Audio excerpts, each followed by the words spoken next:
Hey, what's up? This is Sully from Godsmack. Strap on those boots, baby, because you are now in the trenches of the war room with the one and only Mistress Carrie right here on the Mistress Carrie podcast. What's up? This is Joe Rogan, and you're listening to Mistress Carrie. Her hair so lovely, pretty eyes. Hey, this is Brent from Shinedown, and you're listening to Mistress Carrie. Hey, Carrie, go put your bra on, girl. Hey, this is Steven Tyler, and you be listening to the baddest bitch in Boston, Mistress Carrie. What's up? This is Aaron from Stain, and you're listening to Mistress Carrie. Hi, everybody. This is Dave Grohl from the Foo Fighters, and you're listening to the one, the only Mistress Carrie. Hey, this is David from the band Disturbed, and you're listening to the baddest bitch in Boston, Mistress Carrie. Hi, Bruce Dickinson here from Iron Maiden. Yes, indeed, Miss Whiplash herself, Mistress Carrie, is here to unchain your brain. Hi, this is Flea from the Red Hot Chili Peppers. You're listening to Mistress Carrie. This is Dennis Leary. You are listening to my favorite, Mistress Carrie. Hey, this is Corey from Stone Sour, and you have the privilege of listening to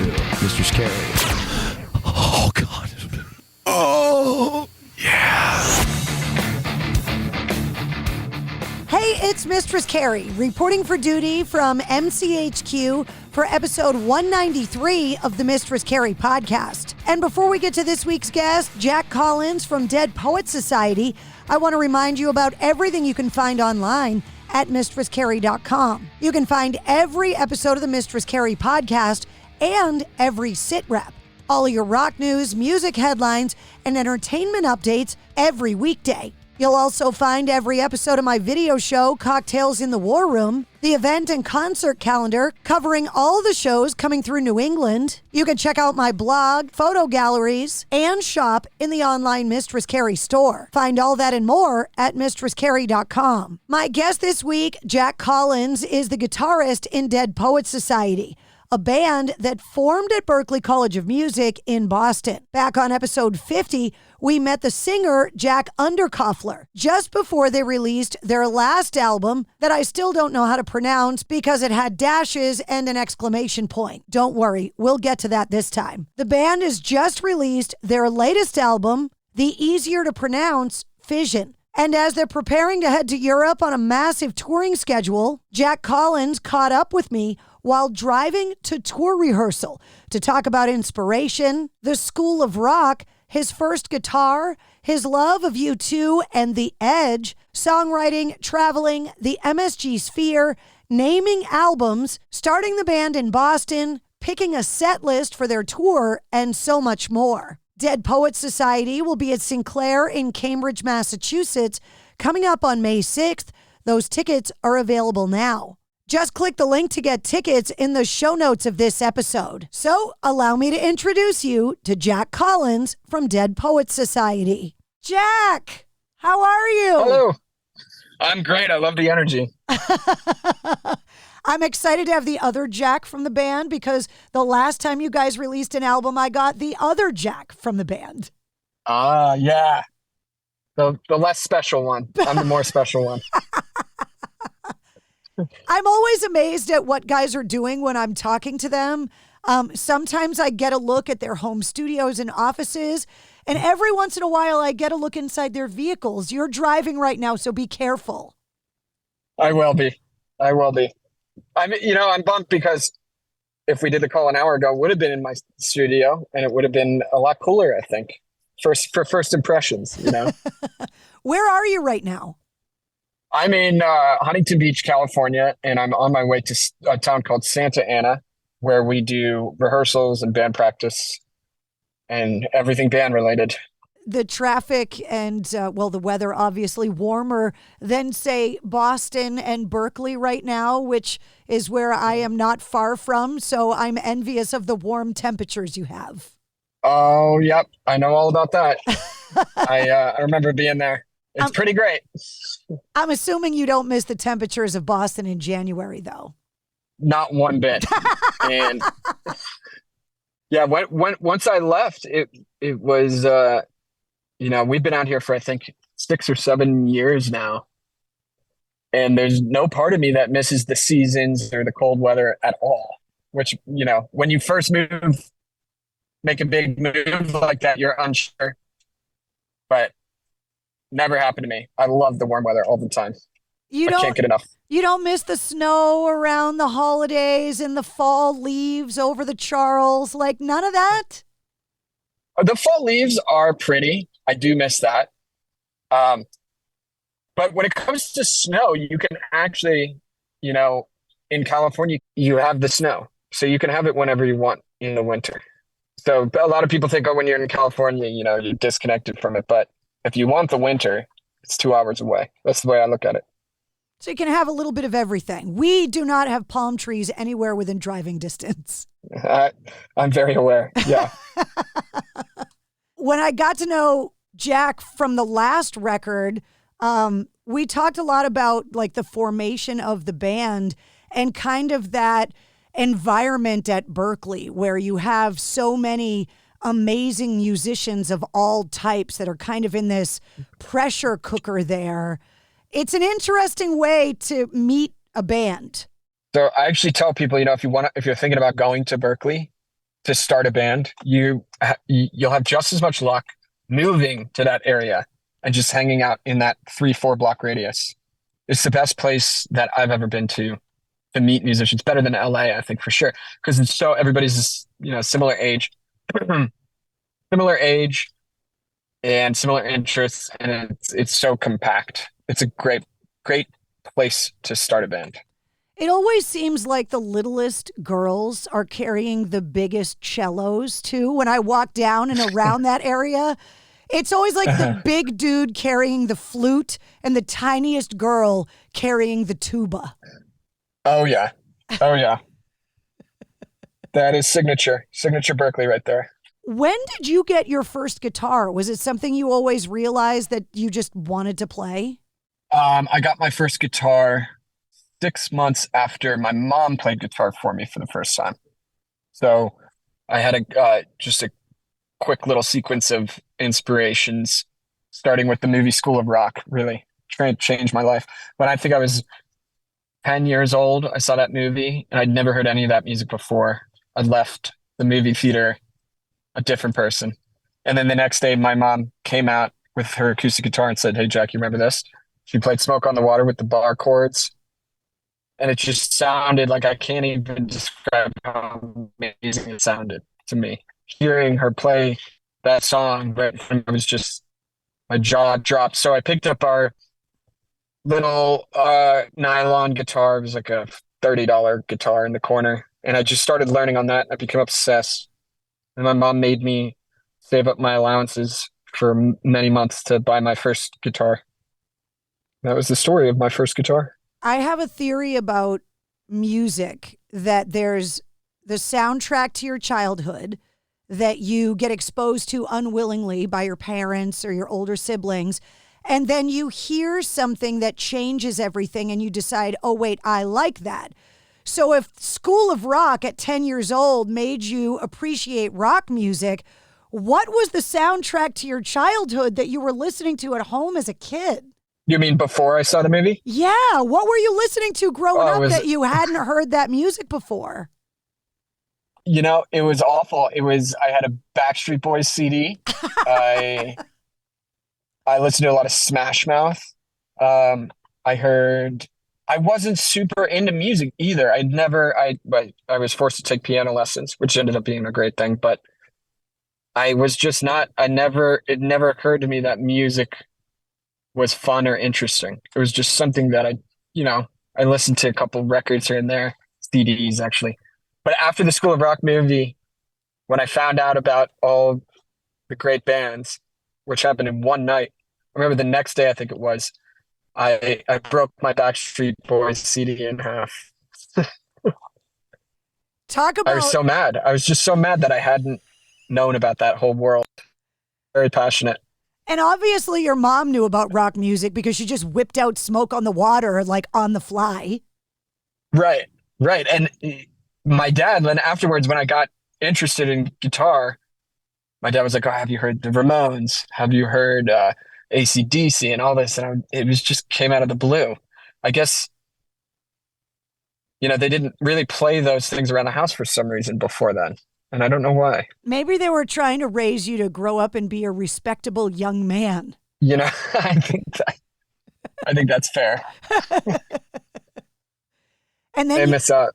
And then man, did they screw up. Then your brain gets rotted by School of Rock, blame Jack Black, and Led Zeppelin and AC/DC. Yep. Please tell me you still have that nylon string acoustic. Do you still have it? No way. Oh. No way, I wish. But I still have the first guitar that I saved up my allowance with. I still have that guitar. What was it? What was the first that purchase? It was a red Squire, Fender Squire, the classic, you get the starter pack. They still sell the exact same thing today. And I bought that 20 years ago now. It's crazy. Did it come with the little amp? Yeah, with the little amp and the little square knob for distortion. You push that in. Yeah, it was magical. It was magical when I first got it. It was, I don't think I've ever had a sensation like that since, of just playing a chord, getting the chord down, and then engaging the distortion and just blasting it. I mean, the feeling of that when you're that young, at least for me, it was just life-changing. Where would rock and roll be without those Fender Squire starter packs? So many bands. That's a good idea. So many bands talk about that's how they got their start. Like, that thing needs to have a statue because so many bands I agree. Started from there. I couldn't agree more. It's so important. It's such a huge, I completely agree with you. And there's something to that sound that there have been guitarists that have told me that they've used it recording because they got it to make a noise that no other guitar, no matter how expensive, could get it to make. But that Squire got him to make it. Oh, wow. I haven't recorded with it since I was in middle school when I first tried recording. So I wouldn't even know what it really sounds like anymore. But I'm not surprised because there are guitars from my childhood that I still play in our band today. So I'm not surprised. Well, I know you guys just released a new album, and so obviously it's going to be a while before you go in the studio again. But bring the Squire into the studio next time and see if you could put it on a new Dead Poets Society album. That's not a bad idea, honestly. I just have to go to Pennsylvania to get it out of my grandmother's basement, because that's where it is right now. That's where it is right now. How many guitars are in Grandma's basement? It's that guitar, and I also bought a bass guitar around the same time, and they're both sitting there. And the bass guitar, I haven't used it since then either. So there's just two guitars. But I discovered them last Christmas down in the basement. I didn't even know they were there. So you're gonna leave them be for now. Right. Exactly. I feel like they're in a safe place. It's weird that you bought a bass around the same time as the guitar. Geddy Lee said in an interview sometime last year that nobody sets out to play the bass. Everybody plays guitars, and then you join a band and somebody's got to play bass and you get voted in and forced into it. That is exactly the story of our original bass player. That's exactly what happened. And our current bass player, now that I think about it, both of them were guitar players that wanted to play guitar, but we needed a bass player. So figure it out. Geddy Lee knows all. Yep, he does. He's absolutely right. So when you started playing that Squire and you hit your first chord and the distortion button, what was the first song that you kind of figured out where you were like, oh my God, I think I actually get it now? It was Won't Get Fooled Again by The Who. Really? Yeah. I actually haven't thought about this. I'd never talked about this, actually, now that I think about it, ever. So, yeah, it was Won't Get Fooled Again by The Who. It's just that, because it's so easy, just hit the chord, you let it ring out. And it's just, and I don't even think I was playing it right. I think that might actually be a bass in the recording, but I was doing it with power chords and the open chords, like AC/DC style. And man, did it sound good to me. Did you do the big arm move too? Like, did you know about that? I tried. Oh yeah, big time. Yeah, I was working on that before I learned my fifth chord. There's a total difference between musical ability and being able to play and being able to write songs. And it comes up on my show all the time because I can't do either. So I'm envious of the craft. When did you realize you could write songs? And do you remember the first song you ever wrote? Yeah, it was almost immediately after I bought that guitar, believe it or not. I actually consider myself more of a songwriter than a guitar player. Maybe it's because of the fact that I don't think I wouldn't put myself in the category of like great guitar players. So songwriting to me is more of a passion. But I always wanted to be in a band, so much so that right when I bought that first guitar at 10 years old, I started a band with my neighbor. She played keyboard, and we auditioned for the talent show. And that I sat down and I tried to write a song, and I wrote a song. I think it was called Billionaire, and it was about nothing. But I went on rhymer.com, and I felt really guilty about it, and didn't learn so much later that that's a completely common tool to use. But I used it at the time, and I just rhymed like 3 or 4 sentences in a row. And I wrote my first song, and we auditioned for the talent show shortly after that. And I performed it in front of my middle school. I sang and played out of my Squire amp. And it was terrible. It was just awful. But that's how I got addicted. That's it. Yeah. I fell in love with songwriting then when I was 10 years old. So it's been the whole time. There was no, it wasn't late high school or anything. It was right from the get-go. I just always have loved writing songs. You said you don't consider yourself like a great guitar player. Who do you consider great guitar players? Like, who are the ones for you? Well, I'm going to contradict myself now because from my perspective, my favorite guitar players are not necessarily the most technically skilled. My favorite guitar player of all time is Edge from U2. And I think that's a very unpopular opinion among guitar players because his style is super simplistic.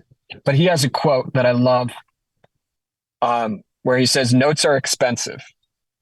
So he chooses his notes very carefully, and you can tell that in their songs. And everything he plays is perfectly in sync and perfectly melded with the melody and the vocals and even the lyrics. And I've seen U2 3 or 4 times live now, and it's just perfect. He's just, so he's probably my favorite. And then the list goes down on from there, According to Bono, they're supposed to be working on a new album, and he told The Edge he wanted it to be an unreasonable guitar record. And when The Edge asked him how unreasonable, he said, as unreasonable as you want to make it. So this album for you is going to be amazing. Oh, man. To be 20 albums deep in a band. What a dream. Did you get a chance to see him at the Sphere in Vegas? I know you've been extremely busy. Did you go?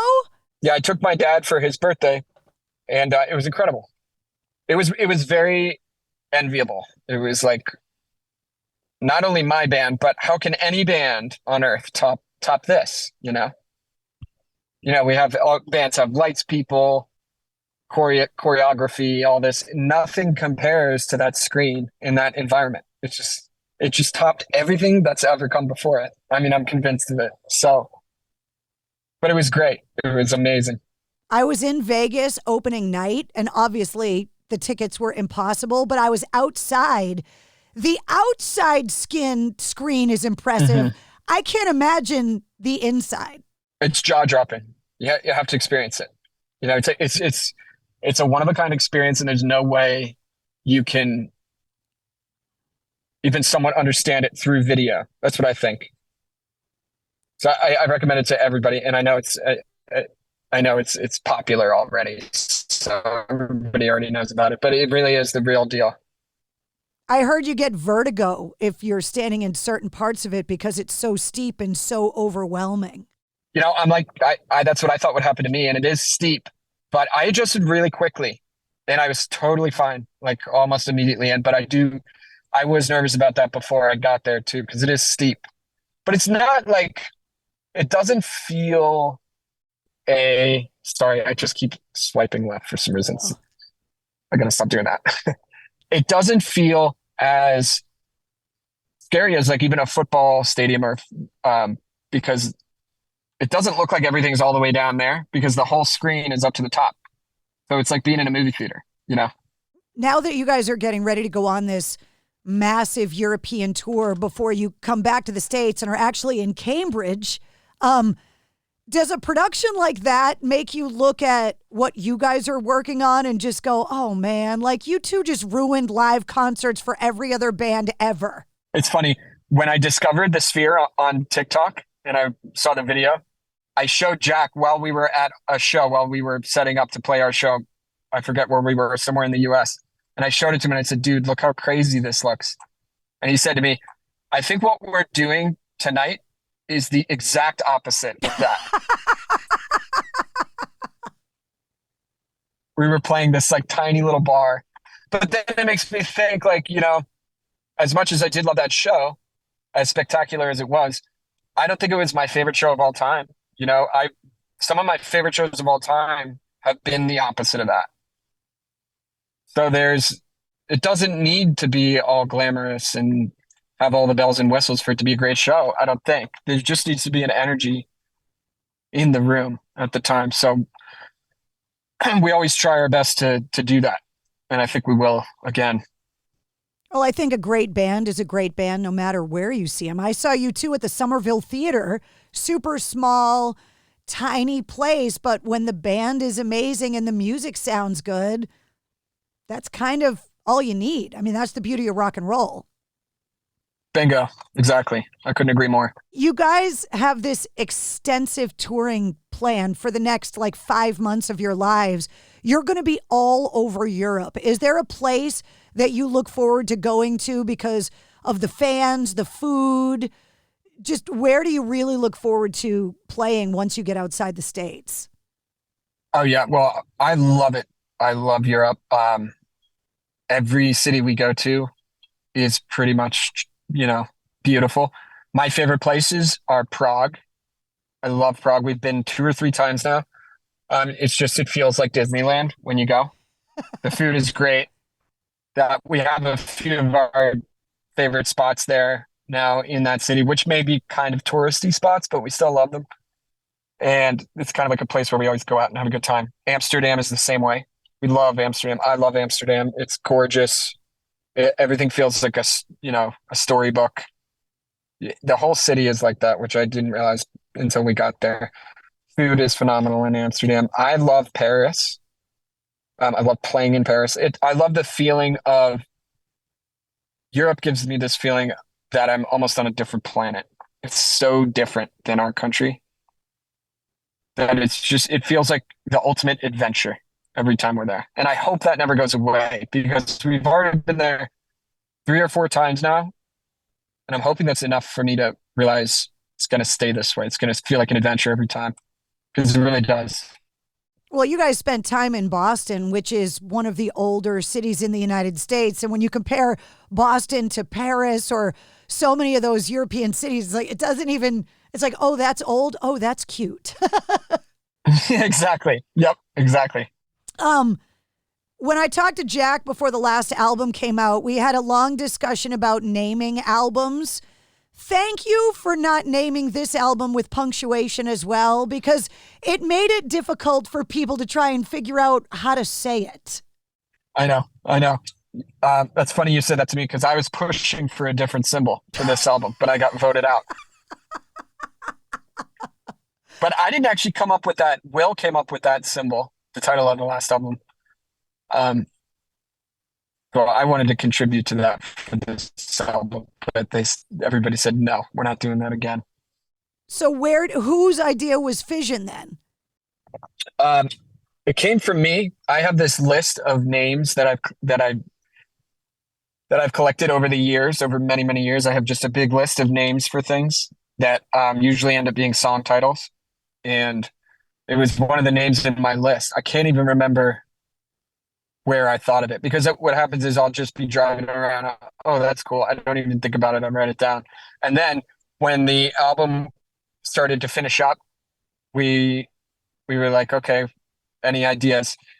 And we just each had our own lists. I went over my list, and Fission was in there. And Dylan was like, I like that one. And everybody else said, I like that one too. And I said, okay. And then we started sort of crafting our vision around the title, I think. We hadn't finished writing the songs either, so we were able to sort of incorporate what Fission means in different songs, things like that, which was fun. Do you keep those album title, or is it on a note in your iPhone or something? Yeah, it's in my notes on my iPhone. Yeah. Do you put song ideas the same way? Because that seems to be another trend that I'm realizing with songwriters, is that you get these ideas, and if we broke into your phone, there's got to be albums worth of stuff just sitting in there. Oh my God, yeah. I've been keeping the list of names a lot longer, but recently, as of about a year ago, I have my song concepts, song ideas list. And I had it for a while, but I just couldn't figure out how to write stuff down for song concepts. But as of about a year ago, it's been going crazy. So now I have a massive list of song concepts and ideas. Some of them are the worst, just stuff that I barely want to admit to myself, really deep, dark things. And I just put them down and hope that no one sees the notepad. I hope you have that person designated that if anything ever happens to you, that they go in and swipe your phone. And the people say, oh, you got to get your buddy to wipe your browsing history to get all the weird porn off of there too. Yeah, right. And honestly, it feels like that sometimes. I mean, it's personal, so it's it's not necessarily fucked up, but yeah, it's growing. And I think if there are any songwriters listening, it's something that I wish I did a lot longer ago, is come up with a song concept list. And I feel like I'm kind of a rookie with that now. But every time I sit down to write a song, it's so much easier because I just look at one of those lines or one of those ideas and I go, oh, that's right. I forgot that I felt that way. So is your process lyric first, riff first, melody first? Do you, in the song concept list, are you noting melody or riffs and chords, or is it just lyric ideas? It's just lyric ideas. My voice memos is where I record guitar riffs. But the songwriting process for me is, it has to be different almost every single time, because songwriting to me is about creating something brand completely new. So I can't do the same thing every time because that doesn't warrant that result. And so for me, it's more about fostering the environment for creativity. And that could be in a number of different ways, but I prioritize creativity, and it's a state of mind that I'm sure a lot of artists understand. It's a state of mind that you have to be in where you can allow yourself to accept new ideas, which is really difficult. It's really difficult, especially if you've been playing music your whole life. It gets harder and harder because you've heard everything before. So you have to think of new ways to spark that creativity that you had when you were a kid. And fortunately, I'm able to do that a lot of the time. And I don't know how much longer I'll be able to do that for, but fortunately, I'm still able to get really inspired and create in a number of different ways. The other part of the creative process that kind of freaks me out is the idea, like you said, with these really personal, dark kind of ideas in your iPhone, and you start crafting this song, and then you've got to get to the point where that trust with your bandmates is there, where you're like, hey guys, I have this thing. I hope you don't think it sucks. That is so cringy to me that they would be in a position to be like, that sucks. That would crush me, and I don't think I would ever come back from that. It's brutal. It's one of the most brutal parts of being in our band. I think a lot of bands are run by one person, usually the singer. They do the lyric writing, the melody writing, and everybody else is supportive of that person. And a lot of times that works great. With exact opposite, we have 4 opinions, 4 songwriters, 4 lyric writers, and 4 very emotional grown male adults. And so, yeah, it's exactly what you said. The only way to get something great is to dive as deep into yourself as possible, put it on paper and try to make it sound good. And then you share it with a grown man and they have to connect with what you're feeling in order for it to work. And 80% of the time, they don't, and you get rejected. And it happens to all four of us. And it's brutal. And we get angry and we argue, but we've been doing it for a long time, and we somehow figure out how to get from point A to point B. It sounds like absolute agony to me. As somebody that's been hosting their own show by themselves for like 27 years, that just sounds so terrible. It is. The way I'm describing it, it does sound terrible, but the reward is so massive. It's hard to explain because, if you write a song that means a lot to you and to everybody else, and you get to play it and perform it with your best friends around the world, I mean, it's the perfect life, really. So, the sacrifice, the heartbreak, which we're used to, by the way, it's not new. The heartbreak is worth it, and it still is. And every song on this album means something to me. And I've contributed to every song pretty much, or contributed a big chunk through a lot of the songs. So for each of us to have our own voice on the album is really special.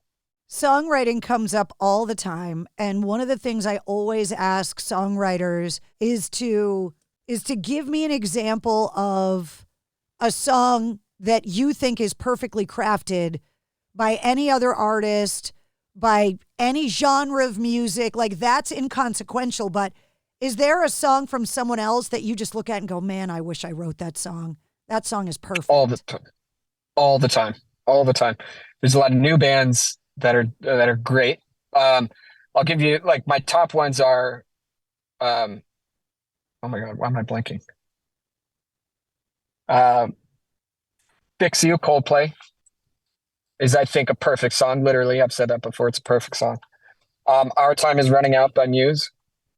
I mean, those are songs that when I listen to them, I want to lock my guitar away and give up. Like, I get seriously envious of great songs. And I'm always jealous when I hear a great song, always. But then I fall in love with it, so it's a double-edged sword. The other thing that's got to be weird, you write this song with your bandmates and you guys battle it out, and then you decide what to name it. You stress over the artwork and the sequencing of the songs, and you get this thing that you are happy with, and then you let us have it. And whatever might be our opinion of it, that has got to be weird, because you're hoping that people love it, but like, oh, how much would it suck if they don't? Like, What if my baby's ugly? I mean, yeah, that's a huge part of it. It's, on one hand, we're so lucky to have an audience that's willing to listen to it, because the first 4 or 5 years of our band, I mean, there was no one, not even our friends liked our music. They didn't listen to it. That's how it goes for most artists, Our friends didn't even like it, and we're putting it out. We really loved it, and we were just hoping, oh my God, could just someone comment? Like, tell us you hate it or something. There was just nothing, So now, so over the years, we dreamed just having an audience to share the music with, because that's really everything at the end of the day. We've had songs that have, from our perspectives at the time, had blown up. Now, the definition of a song blowing up is subjective, but from our perspective, we've had songs that did way better than we thought they would, and there's a feeling of satisfaction there. But when years pass, those songs don't necessarily mean more to you than the songs that didn't do well, So I try to keep that perspective in mind. Like, we release these songs, of course, I would love people to love them. But I keep thinking years, the only thing that's going to matter is how much I love them. There are a few constants in rock and roll, obviously, where an audience gravitates towards a song and makes it personal. And, like you were talking about with Coldplay and Muse, or, The Edge's guitar. It's like, you love it because you love it, no matter whether or not somebody else loves it. There are other constants in rock and roll, and that has to do with the live show, right? The performance, that immediacy of feedback with the audience. And as you get ready to go and play new songs, there's that trust fall of how they're reacting to those new songs. Now that you guys have so much music, are you guys battling over what songs are in the set list and where the new ones go? And is there a fight amongst the band over what makes the cut? I swear you must have a camera in our rehearsal space. I don't know how you nailed that so well, but that's exactly what we've been doing. That's exactly what I'm about to go do. Is we argue. I've been arguing for, let's throw some deep cuts on there. And the other, another guy says, well, but shouldn't we play the album? Like, we wrote these songs, we want to play them live. So everybody's argument is valid, but we just go, we go in circles and circles until we're all ready to just give up and just say, okay, fine, this is it. And we got there at our last practice. But it's exhausting. Well, I interview a lot of bands, and as different as you all are, there are certain things that are always the same. The battle over the set list is continuing battle. Yeah. One of the other things that's always the same is that something is always going to go wrong. And now that we know there's a new Spinal Tap movie in the works, Spinal Tap is brilliant because it proves itself to be true every day. So what's your worst Spinal Tap moment? The worst thing that has gone wrong on stage for you? Oh my God. In our band, well, yeah, there's got to be several moments. There was one recently. We played Rocklahoma, which is a festival, last year. And it was the first show of the tour. And Will and I decided to party the night before in our hotel room. And drank way too much, way too much. And the next morning we woke up and we realized that our set was actually an early set at 11 a.m. So we got up, I was still drunk and forced my way into the van. We were 30 minutes late to sound check. I think we sound checked for 2 minutes max. We couldn't hear a single thing on stage. I was in a daze. I couldn't even really process what was going on. I remember maybe a couple minutes of the whole set. And then when I got off, I was hungover. Like I wasn't even hungover while we were playing. I was hungover after we stopped playing. And then I got sick and I ended up in the ER tent and it was a disaster. And Jack, rightfully so, scolded me afterwards. He said, "You can't do that again." And he was right. It was a mistake and it was a disaster and it was so bad. It was just terrible. So we're still learning. 10 years in, I am at least. There's nothing worse than being an active participant in your hangover. Yeah, exactly. You're supposed to sleep through that and wake up with it. But when you're actually awake through the hangover process, it's absolute agony. Absolutely. Oh my God. It was awful. It was awful. Before I let you go, you're obviously going to be out on the road for a while, and it's got to be a little bit of a strange homecoming for you guys to come back to Boston. You're going to be at Sinclair on May 6th. And so what do you look forward to? Is there a place you guys used to eat when you were in school that you go back to? Like, what do you like to do when you come back to Boston? Well, I forget. Where's the Sinclair again? Like, what area of Boston? Do you know? Harvard Square, like that area. Oh, Harvard Square. There's no restaurants other than I used to go to that Shake Shack there before there was Shake Shack everywhere. There's no restaurants in Harvard Square that I can remember regularly going to, but we love going to Boston because we still have groups of friends there. And the last show we played in Boston, we just, like, all our friends showed up and everybody's just skating outside and just having a good time. And it was like we were back in college for like an hour or two, which is weird because we're only there for a night. And it's like after the show and you're with your friends hanging out, doing what you used to do, it's almost like no time has passed. But in the back of your head, you're like, I'm here for 3 more hours and then I'm gone. It's strange, but it's one of my favorite stops, and I think will always be.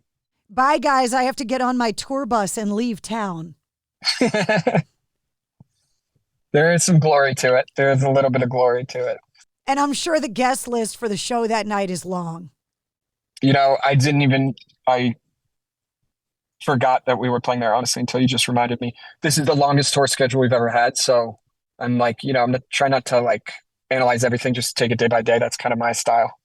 So I forget which cities we're playing here and there. It's a strategy of mine.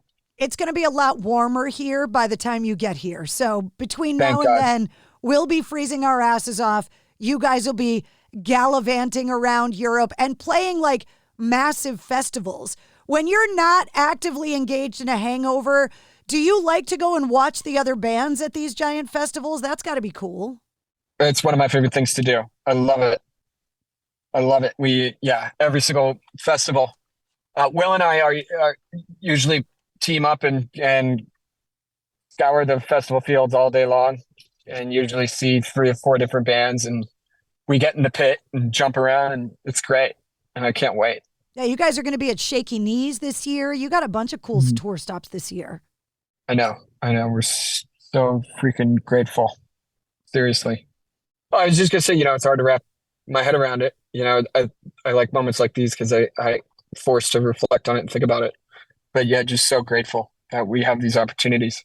Well, the new album Fission is out, and it's going to be a massive year. The tour is going all over Europe, all over the U.S., stopping on May 6th in Cambridge at Sinclair. And I'll put all of the links and everything to get tickets and all of that in the show notes of the episode. Thank you so much for hanging out with me today. No problem. Thanks, Carrie. It was awesome. There he is, Jack Collins from Dead Poets Society. The band's new album, Fission, is available everywhere. They'll be in Cambridge, Massachusetts at Sinclair coming up on May 6th. Tickets are on sale now. Check the link in the show notes of this episode to get them. While you're there, you can also get the link to this episode's corresponding playlist. I make a playlist for every full-length episode of the podcast that has all of my guest music and all the songs and artists that we referenced in the interview. You'll also find the link to episode 50 featuring lead singer Jack Underkofler.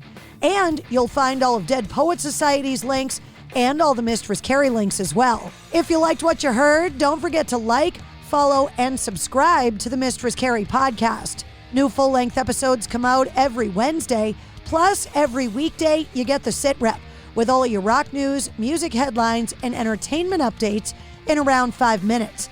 And you never know when we're going to release a bonus episode. Join me live every Tuesday night at 8:30 Eastern on my official Facebook page for my video show, Cocktails in the War Room. And of course, you can always find me on the radio. Get the details on all of that and more at mistresscarrie.com. The Mistress Carrie Podcast, a proud member of the Pantheon Podcast Network.